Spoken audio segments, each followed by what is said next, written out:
Welcome. We bid you welcome, John Clauser, Johnny Metal, the Metal Dad, coming to you from my music corner of the world. And again, from his music corner of the world, my faithful co-captain on this Armored Saints series, John the Music Nut. Again, how you doing, brother? I'm doing well, brother. How about you? Man, this is the last one in the Armored Saints series.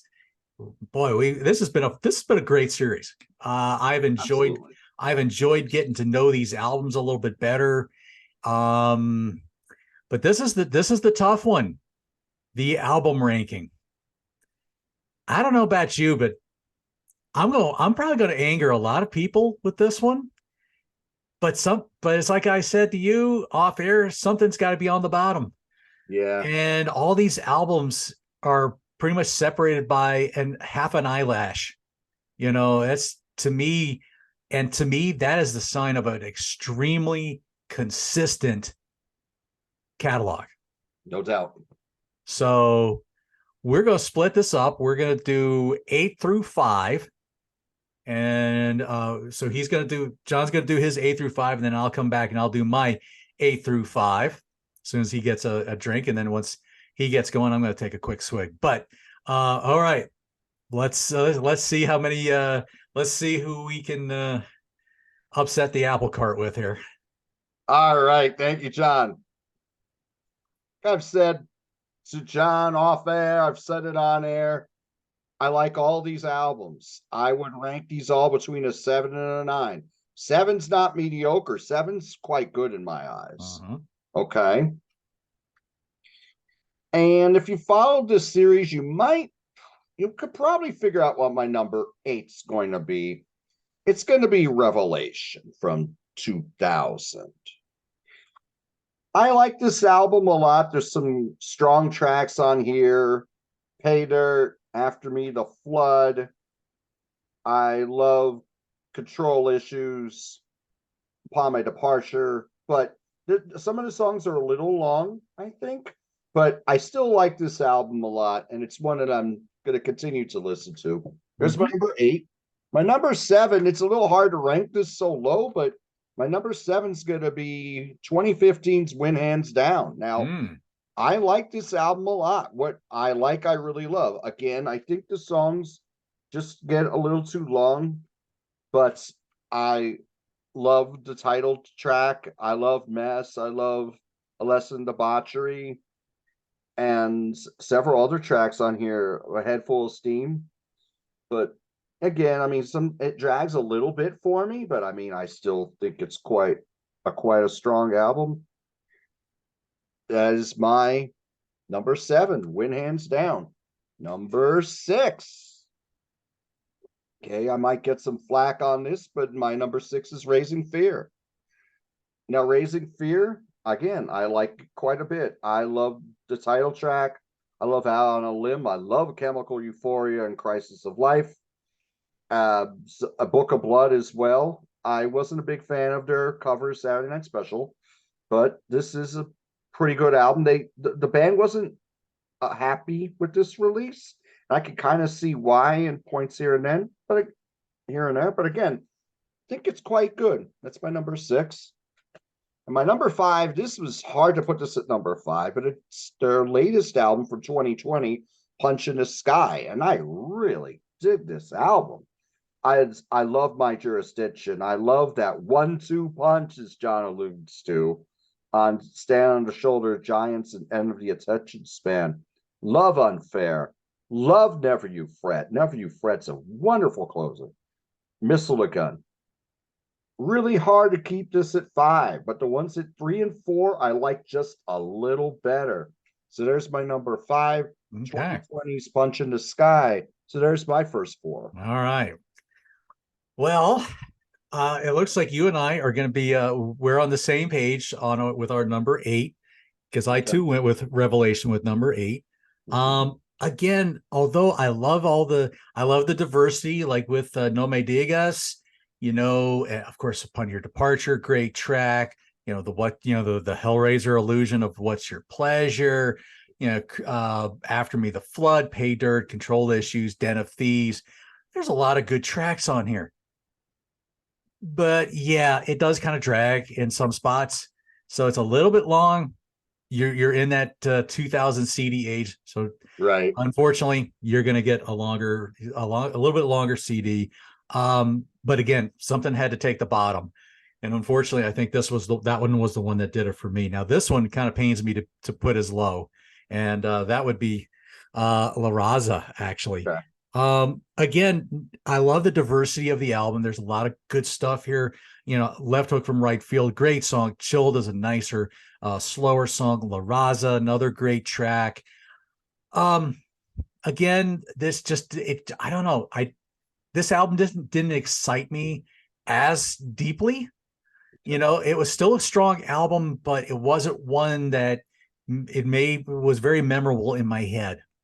So that was kind of why I put that one a little lower. But musically, I liked it better than Revelation. So go figure that one out. I know, weird. I think the diversity, I think, is what brought it up. Number 6, Delirious Nomad, actually. Okay. I don't know why I'm putting this one so low, but I think other than Long Before I Die, For the Sake of Happiness, both great tracks. Nervous Man, another great track. To Laugh.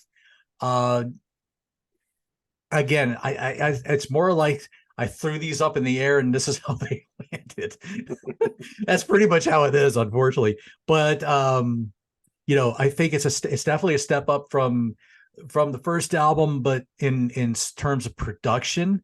Yes. But yeah, something just wasn't clicking on it with me. Um, my number 5, and this kind of pains me to do, is also 2015's Win Hands Down. Even though I love it, I love the title track. Exercise and Debauchery is a tough subject, but a strong song. Muscle Memory, great track.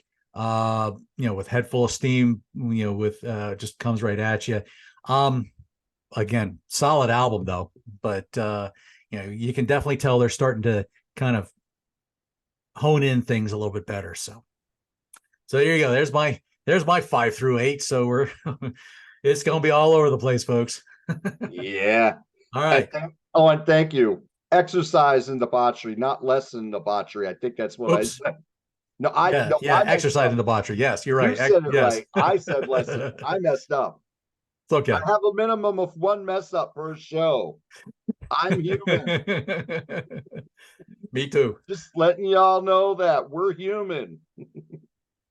All right. Number 4 is their debut, March of the Saints. I do like a lot of the songs on here. The first 3 songs are the songs they play to this date. They play live, and people are punching the walls, but for positive reasons. Love Stricken by Fate, Love Take a Turn, and Seducer. The production, it's a little too glossy for me, but I think it's a very strong debut. And this is my number 4. Now, my number 3 is the follow up album, Delirious Nomad. Now, this one I thought was a step up into production. It was also a step up in their songwriting abilities. I love Aftermath. Mm-hmm. Is one of my 5 favorite songs by Armored Saint. And Conqueror's probably in my top 7 or 8. Love that. Love Over the Edge. Love Nervous Man. I love In the Hole. Yeah, this I thought was a step in the right direction for them. Heavier album, more cerebral. They were really solid musicianship shining through on Delirious Nomad. That's my number 3. Okay, my number 2 is Symbol of Salvation. There might be some people out there going, what? No, this is great. I love this album. I think it's a tad long, but what I love to death. I love that those first 5 songs on here are killer. Yep. We're talking about 1-2 punch. John was talking about in the last show we did with Rain of Fire into Dropping Like Flies. That is a fantastic 1-2 punch. I love Another Day. I think Another Day is a wonderful emotional song. Excellent. Love Warzone. I love Burning Question. It's a little on a long side, but again, so albums were starting to get a little longer in the 90s. But I mean, this was they took a little break before they made this album, and Dave Pritchard passed away during the recording of this. This was a great tribute to Dave Pritchard, and Dave Jardin did a wonderful job producing this as well. But this is my number two, and I know that would be a lot of people's number one. My number one is La Raza. I loved this direction. I loved how they were getting heavier, they were getting more gripping, and adding that Latin influence. This album just kills for me. I love everything on it. And when the songs are a little longer, it's because there's a good prelude. There's a slow burn into those songs. Mhm. I love the title track. I love Chilled. I love Get Off the Fence. Left Hook from Right Field. Bandit Country, I think, is an amazing closer. It was hard to keep that off of my set list Yeah, the show that we did last week. right. But Loose Cannon is a wonderful opener. I like everything on here. Little Monkey. I mean, that's a song again. I think something like that that and Chilled should have been rock radio hits. Hmm. I love the recording on here. Every album that was recorded a little better, in my opinion. Once Joey took the reins on her production, I mean, these albums just sounded so great. Yeah. This is my number one, and not by much though. I'm not saying it blows away Symbol of Salvation. I just like it a little more. So Understandable. yeah, thank you. So there's my ranking. All right. All right. There you go. We're opposite on La Raza, Right. and you'll see the rest of mine. But one that my number four, you and I agree on. Okay. The debut, March of the Saint. Again, you gotta love that the first half of the album. You gotta love, I mean, the 1, 2, 3 punch of those first three songs are classics. Love Take a Turn, Love Seducer, Glory Hunter, Stricken by Fate, even False Alarm from the EP that they Mhm. re-recorded. Solid debut. Again, yeah, maybe a little glossy on the production, but you could definitely tell where these guys were going to be heading to. Okay, number three. Mine's actually going to be Raising Fear. I there was a lot of songs that just really stuck out to me with this whole album, and the title track, obviously. For whatever reason, I really dig their cover of Saturday Night Special. I don't know why I like it so much, but I really dig it. Oh, good. Chemical Euphoria, of course, Crisis of Life, Underdogs, Book of Blood. Again, a lot of goods, lot to love here. Another good recording, and where Jeff Duncan just shines, or Dave Pritchard shines like the sun on that album. Mhm. Number two for me is also a Symbol of Salvation, pretty much for the same reasons that you said. Yeah, it does get a little long, but some of the songs still are very much catchy. And then there are certain ones that just bash your head in, like Warzone. Right. Mhm. A tribal dance with all the stuff that they threw in there with that. To me, another great track. Last Train Home, such a great song. I love listening to that. Rain of Fire, Dropping Like Flies. Truth Always Hurts. Half Drawn. I mean, there's another fun album. So if y'all are keeping score, you probably figured out what my current favorite is right now, and that is 2020's Punching the Sky. Probably Nice. because I just every time Never You Fret came on, I was ready to start this album all over again. Nice. And it never felt like it was long. It never felt dragged. It felt like everything on this just ticked every single box I could think of. And it just was one that I just had to listen to again and again and again. And I couldn't always say that with all of these albums. I think maybe Raising Fear might be kind of close, and maybe Right. the first album.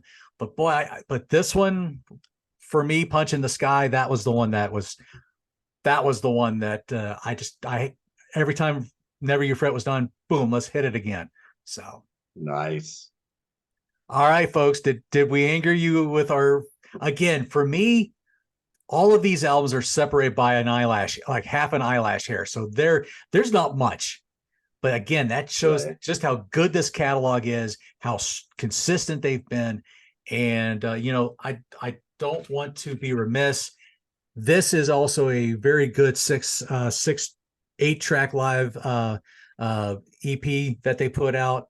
And if you're able to track this down, nod to the old school, this does have the EP on it, as well as a few new tracks and some other bonus tracks. So definitely worth checking out. Of course, there's a live album of the Symbol of Salvation album where they do that in its entirety. I don't have that, but I hope to rectify that soon. Anyway, okay, deep breath. So, quick, John, what else? What is on the horizon that we need to be seeing you in? I know this is, as we're recording this is a couple weeks out, so there's probably all kinds of stuff that's either happened or coming up. So, take it away. Okay, thanks, John. Okay, so I was part of a show with Peter Kerr on our friend Peter Kerr on Rock Daydream Nation, where we talked about artists who vocally sounded like Robert Plant and Sting. Maybe not so much clones, but similar to them in the way they sing. Part of it musically, but mostly vocally. So we did that show, and that show is now out there on YouTube. I also did a show with him last night where we talked about our favorite songs that were hits and then became hits again after they were featured in a movie.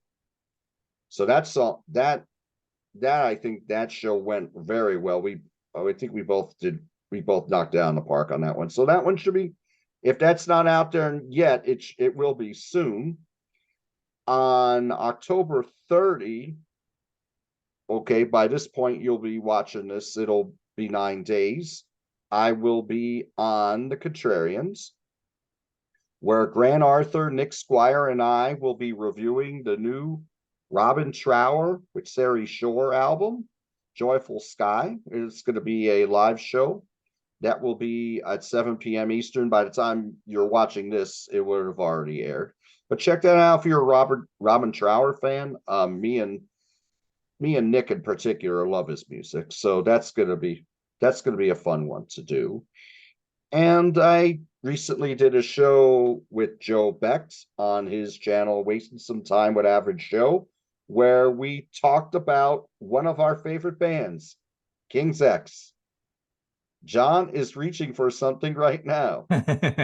It's for something that I'll be doing with Peter. So yeah, sorry, didn't Oh, mean that's all to. good. I thought you were reaching for I thought you had a recent purchase there or something. Oh But well, oh yeah, yeah, I do have a couple recent purchases, but okay. yeah, King's X. Well, that's a retirement project band for me. But man, I really just need to start with them somewhere. But no, so as far as anything else coming up, we're going to be Peter and I are going to be recording a show. Um, it's going to be part of the Rock Postcards series that he and I have done.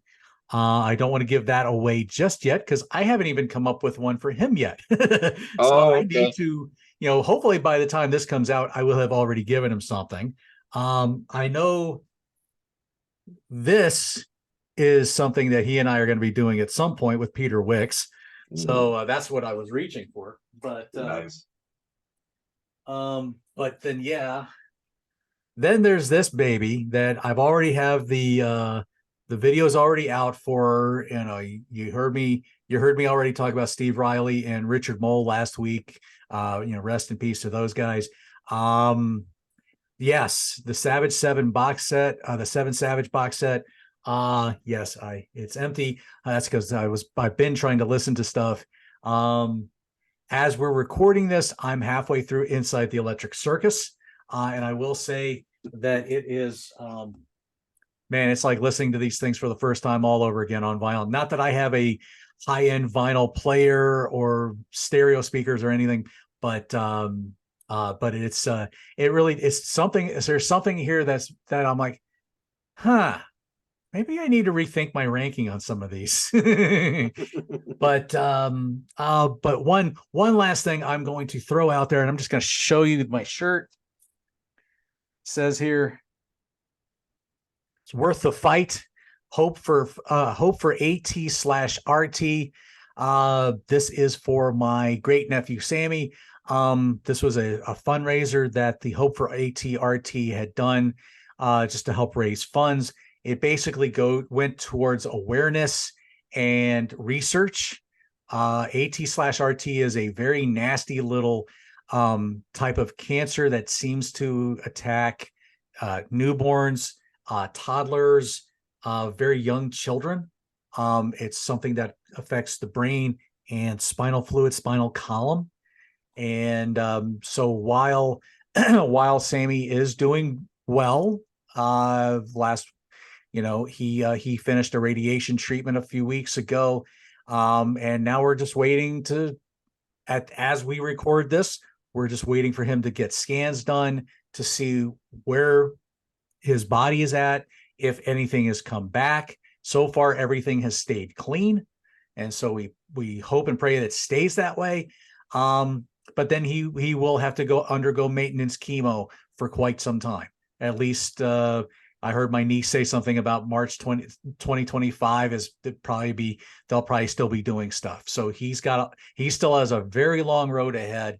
But anytime that I can at least say something for Hope for AT/RT, for get people to look it up, do some research about it, and understand what it is, that is the name of the game. The back of the shirt has a number of names on it, one of which is Sammy, and so I had to get that for myself. Just again, if I just wear it out and about, people can at least ask me about it, and I can tell them. It's a sad thing because it attacks toddlers and very young newborns, infants, kind of thing. So anyway, not to end this on a little bit of a downer note, but Sammy is doing well, and we pray that will continue. So for John the Music Nut and my coming to you from his music corner, and then me, John Clauser, Johnny Metal, the Metal Dad, from my own music corner. What do you think, people? Let me know in the comments on the Armored Saints discography. What do you think? Did we have it mixed up? Did we throw them up and they just didn't land right? I don't know. Let us know in the comments. Like, share, subscribe. You know what to do. We're going to come back next week with something completely different, or maybe more of the same. We'll see you soon. Take care, people. Cheers. Thank you.